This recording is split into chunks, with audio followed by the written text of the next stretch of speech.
तो हेलो दोस्तों, आप सब कैसे हैं? So welcome back to my YouTube channel. तो दोस्तों, आज हमारा डे 26 है। तो आज हम इथेरियम अकाउंट्स के बारे में जानेंगे कि हमारा इथेरियम अकाउंट्स क्या होता है। ठीक है, इससे पहले हमने दोस्तों इथेरियम के बारे में जाना था। इथेरियम का मतलब क्या है, किसने डिस्कवर करा था इथेरियम, क्या ये सिर्फ एक क्रिप्टो कॉइन ही है या और कुछ भी है इथेरियम का मतलब। तो हमने इसके बारे में डिटेल में पिछली वाली वीडियो में डिस्कस कर रखा है। ठीक है, तो अगर आपने वो वीडियो जाकर नहीं देखी तो पहले उसे जाकर देखिए, तब इसे जाकर देखिए इथेरियम अकाउंट्स क्या होता है। तो आज हम जो इथेरियम अकाउंट्स के बारे में बात करने वाले हैं कि इथेरियम अकाउंट्स होता क्या है। ठीक है, तो देखो इथेरियम अकाउंट्स क्या होता है। An Ethereum account is an entity with an either balance that can send or receive transaction on Ethereum। ये एक अकाउंट होता है, एक अकाउंट की एंटिटी होती है इथेरियम, जो कि रिसीवर को जो है सेंड होती है। ठीक है, इसका ये मतलब कि बैलेंस में रिसीवर को सेंड होती है अकाउंट के जरिए। ठीक है, ये एक आइडेंटिटी है, एंटिटी है सॉरी। ठीक है, तो ये एक इथेरियम अकाउंट की डेफिनेशन हो गई है। मीन्स कि रिसीवर को हम सेंड करते हैं हम इथेरियम। ठीक है, सेल परचेज जो होता है ना, ये उसी की बात होगी कि हम सेल जब कर देते हैं तब हमारे वॉलेट में अमाउंट आ जाती है कि हमने इथेरियम का जो प्राइस था उस हिसाब से। ये वो ये रिसीवर को हम जो है सेंड कर देते, जिसको जो चाहिए होता है, बायर्स या सेल चाहिए, उसे क्या चाहिए। ठीक है, इथेरियम अकाउंट्स ये होते हैं। अब हमारे टाइप्स भी होते हैं इथेरियम अकाउंट्स में। ठीक है, तो एक तो होता है एक्सटर्नली ओन्ड अकाउंट और एक होता है कॉन्ट्रैक्ट अकाउंट। अब हम पहले एक्सटर्नल ओन अकाउंट्स के बारे में बात कर लेते हैं, जिसे हम ईओई के जरिए रिप्रेजेंट करेंगे। ठीक है,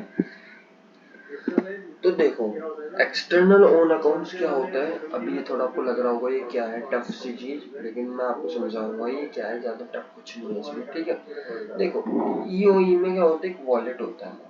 वॉलेट तो आप जानते हो, बेसिकली हम जहाँ पे ट्रांजेक्शंस वगैरह रिकॉर्ड होती है वॉलेट में ही। ठीक है, उसके बाद क्या होता है, इस वॉलेट में जो है प्राइवेट की होती है। ठीक है, प्राइवेट की मीन्स की एक वॉलेट को आप खोल रहे हो एक की के जरिए। ठीक है, उसमें आप जैसे कि बैलेंस हो गया, जैसे एक इथेरियम हो गया, दो हो गए, तीन हो गए, जितने भी इथेरियम आपके पास है वो चीज इसमें है वॉलेट में आपके। ठीक है, अब ये जो वॉलेट में से जो है आप सेंड करोगे ट्रांजेक्शन सेंडर को या फिर रिसीवर को। ठीक है, ये ठीक है, जो भी आपका जो वॉलेट में इथेरियम है भाई, आप सेल करोगे तभी तो आपको इथेरियम को प्राइस मिलेगा। आपको समझ रहे हो, कुछ भी चीजें बीटीसी भी अगर आप सेल करते हो तभी आपको उसका प्राइस मिलता है। ठीक है, तो ऐसी ये है, सेंडर को जो आप ट्रांजेक्शन करते हो या रिसीवर को करते हो। ठीक है, तो ये वो चीज है। ऐसे स्मार्ट कॉन्ट्रैक्ट हो, स्मार्ट कॉन्ट्रैक्ट देखो मैं अभी थोड़ा डिस्कस कर दूंगा थोड़ा थोड़ा, लेकिन हम आने वाली वीडियो में इसके बारे में डिस्कस करेंगे कि हमारा स्मार्ट कॉन्ट्रैक्ट क्या होता है। ठीक है, अब हम एक बार कॉन्ट्रैक्ट अकाउंट के बारे में बात कर लेते हैं, जो कि हमारा था second part, contract account C A. ठीक है, सब चार्टेड अकाउंट मत समझना, ये कॉन्ट्रैक्ट अकाउंट है। ठीक है, तो अब हम बात कर लेते हैं कॉन्ट्रैक्ट अकाउंट के बारे में। तो कॉन्ट्रैक्ट अकाउंट बेसिकली एक कोड ही है। ठीक है, तो अब जो हम इसे एक कोड के जरिए समझेंगे, मैं आपको एक एग्जांपल के जरिए से समझाने की कोशिश करूंगा कि कॉन्ट्रैक्ट अकाउंट होता क्या है। ठीक है, बेसिकली आप अभी ये जानेंगे ये कोड है क्या है, ये हम बात करते हैं। ठीक है, तो एक एग्जांपल के जरिए मैं आपको समझाता हूँ कि कॉन्ट्रैक्ट अकाउंट कैसे काम करता है। ठीक है, अब देखो, अब यहाँ पे सपोज करो ए है। ठीक है, ए ने जो है फ्रूट्स डिलीवर करने हैं बी को, तो भाई वो डिलीवर करेगा, यहाँ पे उसके फ्रूट्स वगैरह हैं। ठीक है, तो ये बी तक इसको पहुंचाने हैं। तो अब ये पहुंच गए बी तक। ठीक है, ये बी तक जो है पहुंच गए हैं। अब ये बी तक जो पहुंचे हैं तो इसमें क्या है कि इसको जो इसको पैसे देगा ये बी। ठीक है, पैसे देगा। ठीक है, तो बी रिसीव हो गया। अब उसके बाद क्या होगा, उसके बाद होगा कि या तो बी ने इसको पैसे दिए हैं। अब मान लो कि ये फ्रूट्स जो है ये खराब हो गए, तो फिर दो केस होंगे, या तो बी ने इसके फ्रूट्स खराब हो गए तो ये फ्रूट्स इसे वापस लौटा दें, या फिर बी ने इसको पैसे ही नहीं दिए। दो केसेस बन गए हमारे, इसने उसको पैसे नहीं दिए, फिर फ्रूट्स जो है खराब हो गए। ठीक है, तो यहाँ पे बेसिकली क्या है ना, इस पे जो है एक टेम्परेचर IOS एक टूल होता है, करके, तो वो एक मेजर करा जाता है टेम्परेचर इसका। आप इंटरनेट पर जाकर देख सकते हैं क्या होता है टेम्परेचर मेजर हम किससे करते हैं, ठीक है। तो या तो इसका टेम्परेचर खराब हो गया तो ये फ्रूट्स खराब हो गए होंगे, या फिर ये को पैसे नहीं दिए होंगे, तो ये चीज़ हो सकती है। अब ये जो है एक मान लो कि एक कॉन्ट्रैक्ट पहले ही, दूसरा केस ये हो जाता है कि पहले ही कॉन्ट्रैक्ट साइन करवा लेते हैं कि भाई तुम डिलीवर तभी करोगे तब ये चीज़ें होंगी, तो ये एक हमारा स्मार्ट कॉन्ट्रैक्ट होता है, ठीक है। अभी हम बात कर लेते हैं कैसे। यहाँ पे अब एज्यूम हम करेंगे कि जो टेम्परेचर है वो 30 डिग्री सेल्सियस ही होगा, ठीक है।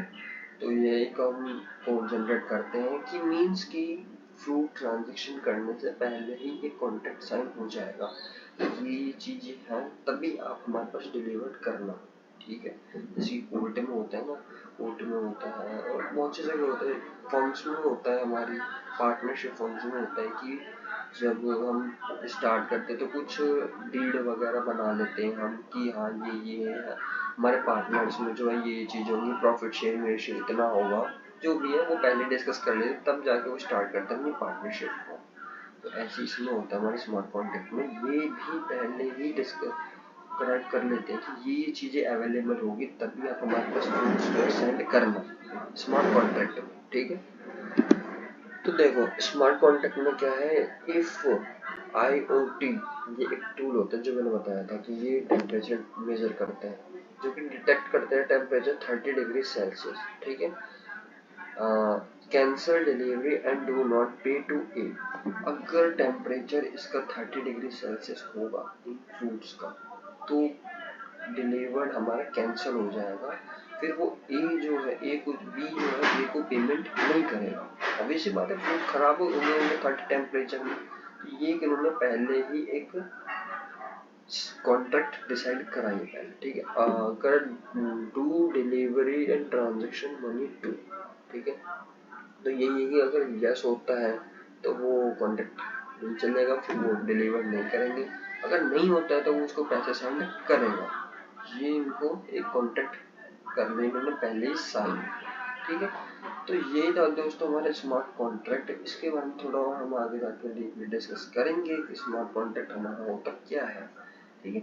उससे पहले आप थोड़ा एक बार डिफरेंस में समझ लें कि EOA एंड वर्सेस CA में डिफरेंस एक बार दोबारा देख लेते हैं क्या होता है। देखो EOA में हमारा होता है प्राइवेट की इज नीडेड, हमें यहाँ पे प्राइवेट की भी नीड होती है, क्योंकि हमने देखा था कि यहाँ पे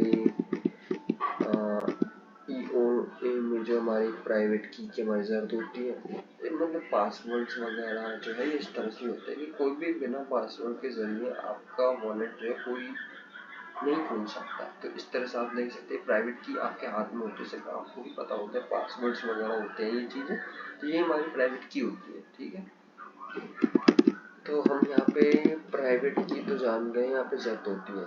CA में क्या होता है, नो प्राइवेट और पब्लिक कीज नीडेड, यहाँ पे हमें प्राइवेट और पब्लिक की जरूरत नहीं होती है, ठीक है।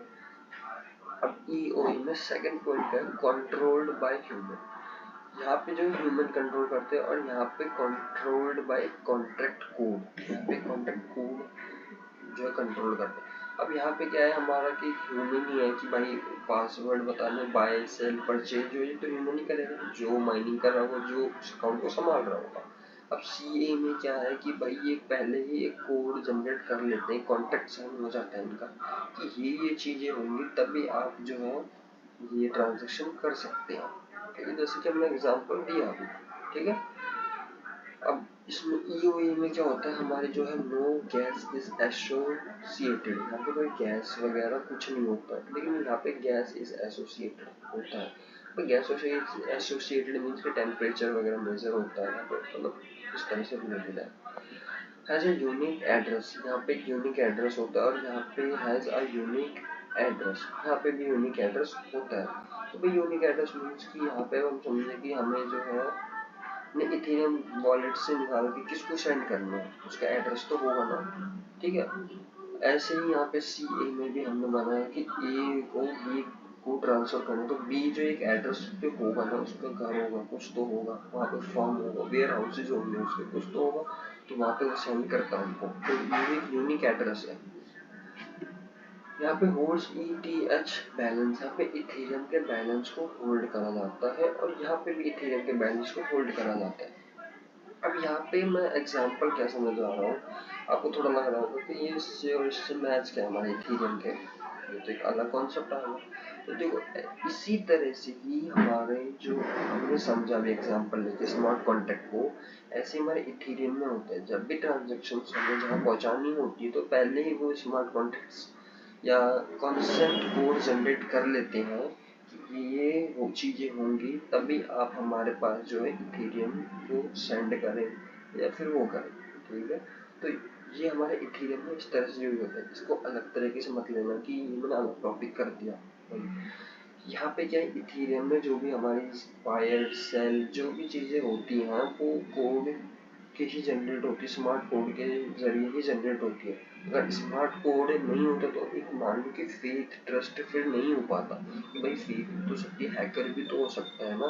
तो इससे बचने के लिए हमें एक स्मार्ट कोड जनरेट करना पड़ता है ताकि कोई हैकर या फिर कोई इलीगल चीज ना हो। ठीक है दोस्तों, इसलिए हम जो है इथेरियम अकाउंट को आज पढ़ रहे हैं। यही कारण है कि कोई फ्रॉड ना हो, फ्रॉड से बचने के लिए ही स्मार्ट कोड का यूज होता है। ठीक है दोस्तों, तो आज के लिए इतना ही। तो आज हमने जो है इथेरियम अकाउंट्स के बारे में जाना, डिफरेंसेस जाने, कुछ एग्जांपल्स जाने। अगर ये वीडियो आपको नॉलेजेबल लगी हो, अच्छी लगी हो, तो इस वीडियो को लाइक करें, चैनल को सब्सक्राइब करें, ज़्यादा से ज़्यादा लोगों को शेयर करें। ठीक है दोस्तों, तो आज के लिए धन्यवाद।